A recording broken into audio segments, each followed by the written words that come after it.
It is astounding how significantly one idea can shape a society and its policies. Consider this one. If taxes on the rich go up, job creation will go down. This idea is an article of faith for Republicans and seldom challenged by Democrats, and has indeed shaped much of the economic landscape. But sometimes the ideas that we are certain are true are dead wrong. Consider that for thousands of years, humans believed that the Earth was the center of the universe. It's not, and an astronomer who still believed that it was would do some pretty terrible astronomy. Likewise, a policymaker who believes that the rich are job creators and therefore should not be taxed will do equally terrible policy.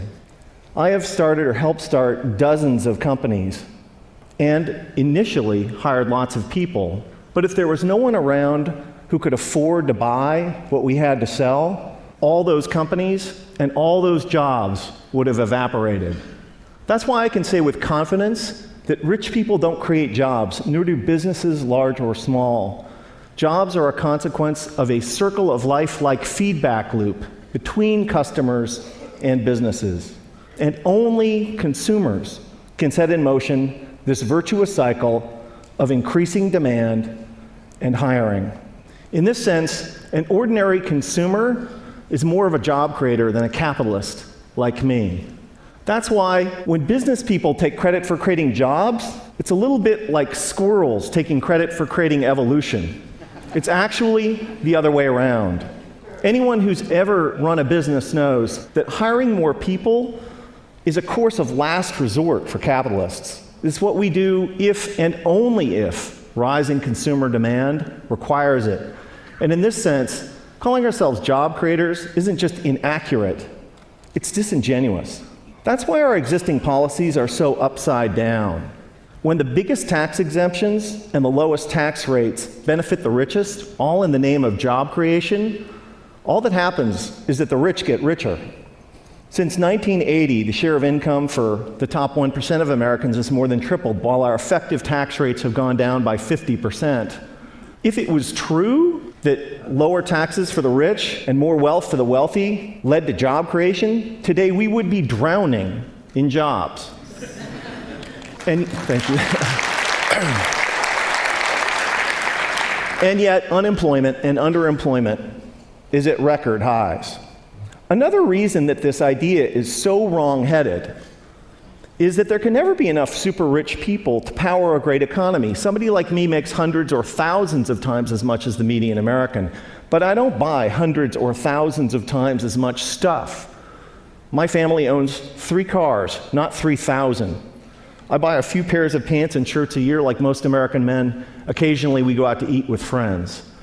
I can't buy enough of anything to make up for the fact that millions of unemployed and underemployed Americans can't buy any new cars, any clothes, or enjoy any meals out.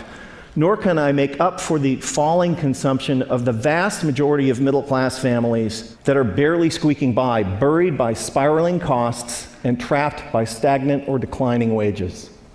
Here's an incredible fact, that if the typical American family still retained the same share of income that they did in 1970, they'd earn like $45,000 more a year. Imagine what our economy would be like if that were the case.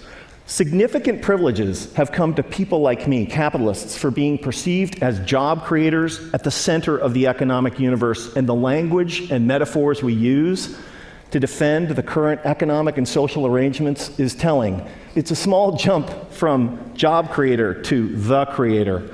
This language obviously wasn't, this language was not chosen by accident. And it's only honest to admit that when somebody like me calls themselves a job creator, we're not just describing how the economy works, but more particularly, we're making a claim on status and privileges that we deserve. Speaking of special privileges, the extraordinary differential between the 15% tax rate that capitalists pay on carried interest, dividends, and capital gains, and the 35% top marginal rate on work that ordinary Americans pay, is kind of hard to justify without a touch of deification. We've had it backwards for the last 30 years. Rich people like me don't create jobs. Jobs are a consequence of an ecosystemic feedback loop between customers and businesses. And when the middle class thrives, businesses grow and hire, and owners profit. That's why taxing the rich to pay for investments that benefit all is such a fantastic deal for the middle class and the rich. So, ladies and gentlemen, here's an idea worth spreading. In a capitalist economy, the true job creators are middle-class consumers, and taxing the rich to make investments that make the middle class grow and thrive is the single shrewdest thing we can do for the middle class, for the poor, and for the rich. Thank you.